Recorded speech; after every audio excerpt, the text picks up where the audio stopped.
समर्पित कहाँ कर दिया है? आप ईमानदारी से देखो, एक होता है बेईमानी, एक होता है ईमानदारी। ईमानदारी से सब कुछ कहाँ समर्पित कर दिया? नहीं, चिंता शब्द की गुंजाइश ही नहीं है ना भाई। हमारा तन समर्पित, समर्पण सुना कैसे होता है? तनुवांग मनोभीर अमलई सोहम तविवाश्रिता। तन माने शरीर और अंतःकरण धर्म में मन। वो मुखिया इसलिए पूरा अंतःकरण उसकी जिम्मेवारी है, आपकी कोई जिम्मेवारी नहीं रह गई। आपकी जिम्मेवारी रह गई, इसे कभी अपना मत मान लेना। अपना मान लोगे तो फिर डांट लग जाएगी, तुमने लिखा पढ़ी करके दे दिया, अब तुम्हारा अधिकार क्या? हम इसे लाल पोतावें, हरा पोतावें, काला पोतावें, तुमसे क्या मतलब? समझ रहे ना? ऐसा होगा ना? ऐसे हम शरणागत का मतलब होता है तन वांग मनोभीर अमलेशु हम तविवाश्रिता। अब चिंता जो हमको हो रही है, तो चिंता चिंतन से हो रहा है ना। अंतःकरण धर्म में जो निश्चय करती है उसे बुद्धि कहते हैं, उस वृत्ति को बुद्धि कहते हैं। जो संकल्प विकल्प करती है उसे मन कहते हैं। जो चिंतन करता है उसे चित्त कहते हैं। जो स्वीकृति क्रियाओं का करता भुगता वो अहंकार होता है। इसीलिए चार कह दिया गया, वस्तुता एक है। उसे संपूर्ण कह सकते हैं हृदय। चिंतन क्यों होता है? क्योंकि हृदय समर्पित नहीं है, प्रभु पर विश्वास नहीं है। कहीं ऐसा ना हो जाए तो प्रभु है ना, कहीं ऐसा हो गया तो प्रभु है ना, नहीं ऐसा तो तुम्हारा क्या है? वो जैसा चाहेंगे वैसा हो जाए, तुम रुक पाओगे क्या?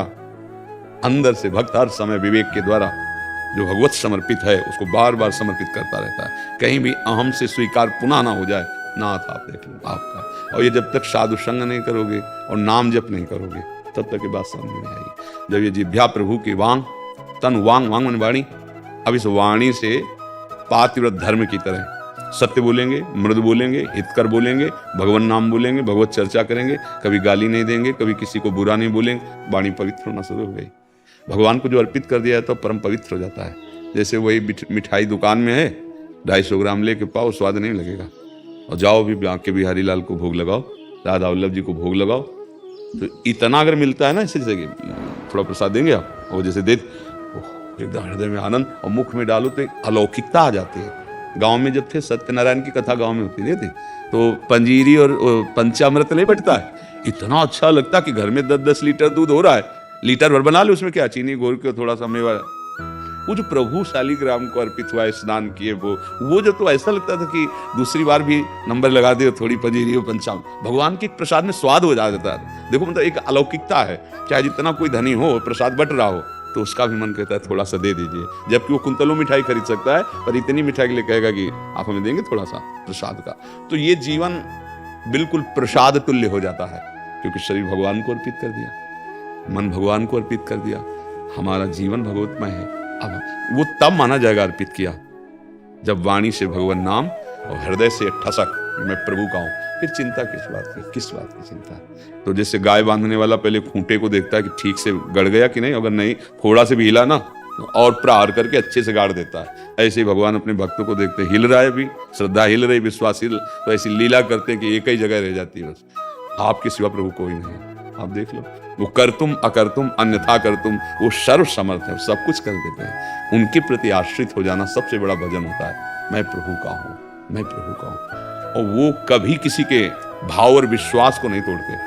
अब जैसे आप सकामता पूर्वक भगवान से, तो वो बहुत अंदर से देख रहे हैं, कर रहे हो बुरे आचरण, वो कह रहे हो भगवान हमारा विश्वास सुना कि विश्वास नहीं तोड़ते, आप मुझे ये दे दो, नहीं मिलेगा, नहीं सफल हो गए, क्योंकि भगवान की तो आज्ञा का उल्लंघन करके मनमानी आचरण कर रहे, फिर कैसे हो जाएगा? 100 रुपया दिए जाए, तुम गंदी जगह खर्चा कर जाओ, तुम्हारे पिताजी को पता हो, तुम्हें दोबारा देगा? जब मांगोगे तो गुस्सा के बोलेगा कि कहाँ खर्चा किया तुमने। और अगर 100 दिए, अच्छे से खर्चा कर दिया, तो 1000 दे, 1000 अच्छा, 1 लाख, 1 लाख अच्छी जगह, तो समझ गया पूरी संपत्ति के अधिकारी बन जाओ। हम लोग क्या करते हैं? मनमानी आचरण। ईमानदारी से देखो कितना भगवान की आज्ञा के विरुद्ध हमारे आचरण होते हैं। अब संभाल लो, ये शरणागति जीवन को संभालने के लिए विश्वास। एक प्रयागदास जी नाम के महात्मा थे, बहुत बड़े हुए हैं, तो गांव के बच्चों के साथ खेल रहे थे, तो तिलक लगा के, और बच्चे जैसे खेल रहे थे, तो उसकी बहन आई, बुलाया और तिलक लगाया, मीठा खवाया और उसको राखी बांधी और कहा आप खेलो जाके। वो बेचारा इससे देखते थे प्रयागदास जी, तो बच्चे हंसे, तेरे तो बहन है नहीं ना। मेरी बहन है मेरे से। माँ के पास गए, बहुत रोने लगे कि हमारी बहन क्यों नहीं है, अगर बहन होती तो हम भी राखी बंधाते ना। माँ भक्त थी भगवान की, उनका बेटा किसने कहा तुम्हारी बहन नहीं? बोले वो सब लड़के कह रहे थे। बोले तुम्हारी बहन जानकी जी हैं? तो कहाँ है? बोले अयोध्या में है। तुम्हारे जीजा बहुत बड़े राजा हैं, चक्रवर्ती सम्राट भगवान राम, और तुम्हारी जीजी सिया जी। अच्छा, वो प्रसन्न हो गया, बच्चा थे ना, बच्चे प्रसन्न हो, हम जाएंगे अपनी जिज्जी के। तो बोले ये बच्चा है पर पूछ रहा है सिया राम जी के लिए, तो कनक भवन ठाकुर जी का बना ना, उसी को कहा कि ये महल। तो गए और कहा कि ये सिया राम नहीं, मतलब बोलती है तो हमारे जीजा जी। अब देखो एकदम भोला बच्चा। अब बाहर एकांत में सरयू किनारे जाके रोने लगा, जीजी माँ ने कहा था कि तुम यहीं अयोध्या में ब्याही हो और राम जी हमारे जीजा हैं। अब हम किससे पूछे, सबसे पूछते, कोई